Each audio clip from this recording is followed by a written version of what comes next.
Hello, this is Miss Swain, and today we are going to read through what to know about the Gardner Museum Heist article that we have for today and tomorrow. All right, so let's get started. This was written by Nora McGreevy on April 9th, 2021.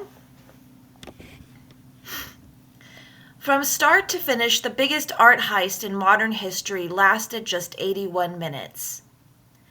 At 1:24 a.m. on March 18, 1990, two men dressed as police officers walked into Boston's Isabella Stewart Gardner Museum. They overpowered two unsuspecting night security guards and then duct taped their victims to a pipe and a workbench in the museum basement. "Gentlemen, this is a robbery," the criminals announced. The pair proceeded to remove 13 treasured artworks on display in the lavishly decorated gallery, smashing the protective glass of two Rembrandt paintings and cutting the canvases from their gilded frames.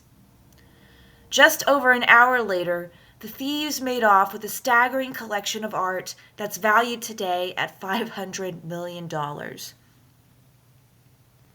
Despite a flurry of press attention and the $10 million reward offered by the museum for the item's safe return, the stolen works have never been recovered. Now, a new Netflix docuseries, This is a Robbery, the world's biggest art heist, takes a deep dive into the thorny mysteries surrounding the crime. As Adrian Horton reports for The Guardian, the four-part show builds on the reporting of the Boston Globe and WBUR, as well as the FBI's ongoing investigation. And it breaks it down into 5 different parts, this article. First part, the thieves likely succeeded due to canny planning, luck, and lax security. Wealthy American art collector Isabella Stewart Gardner, that's her right there, constructed her namesake museum out of her private Venetian palazzo-inspired home in the hope that it would provide for the education and enjoyment of the public forever. But after her death in 1924, the museum fell into financial disrepair. By 1990, the museum's security flaws were common knowledge among Boston's criminal elite, making it a bit of a sitting duck for a heist, per The Guardian. Late on the night of March 18th, the two thieves tricked the young guards on duty, 23-year-old Rick Abbott and 25-year-old Randy Headstand, into buzzing them inside. Dressed in stolen police uniforms, the burglars pretended to be cops responding to a disturbance call linked to the rowdy St. Patrick's Day celebrations taking place outside. Once inside, the criminals overpowered the hapless guards, disabled the security cameras, and got to work removing precious works of art from their frames. The thieves departed at 2:45 a.m. after making 2 separate trips to their car with the artwork in tow. The night guards, their mouths duct taped shut, remained trapped in the museum basement until the police, called in by the next set of guards to arrive at the museum, found them around 8:15 a.m.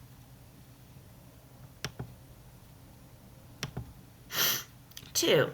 The perpetrators stole masterpieces by Vermeer and Rembrandt, but left the most expensive painting in the building untouched. The thieves made a beeline for some of the museum's greatest treasures, including Christ the Storm by the Sea of Galilee, the only known seascape painted by Rembrandt.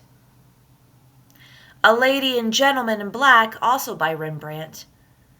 And Johannes Vermeer's The Concert, one of just dozens of the Dutch Old Master's paintings to survive today. They also picked up a self-portrait sketch by Rembrandt, 5 sketches by French Impressionist Edgar Degas, a small portrait of a man by Edouard Manet, and an ancient Chinese bronze vessel. Bizarrely, the burglars attempted to remove the flag of Napoleon's Imperial Guard from its frame, but failed to do so, instead settling for a bronze eagle-shaped finial or ornament. Stranger still, the perpetrators left possibly the most expensive work in the museum untouched. Titian's The Rape of Europa, which was hanging in a third-floor gallery. Per Robert M. Poole of the Smithsonian Magazine, the seemingly random assortment of stolen goods has confused authorities and journalists for decades. What continues to perplex those investigating the Gardner mystery is that no single motive or pattern seems to emerge from the thousands of pages of evidence gathered over the past 15 years, wrote Poole in 2005. Were the works taken for love, money, ransom, glory, barter, or for some tangled combination of them all? Today, museum goers can visit the Gardner in person or take a virtual tour showing what the thieves left behind. Empty frames that hang airily on the walls as a reminder of the loss. And thus ends part 1 of the reading for today. We'll finish up with part 2 tomorrow. But as a reminder, I'm doing a fun little decoding. You'll have one puzzle per day that's listed on my slides, probably towards the end of the slides. And if you keep track of your puzzle codes, the words that you should get, and you should get one word per day, send them to me in an email on Friday after you finish that day's word. And you'll see. Have a good day. Have a good week.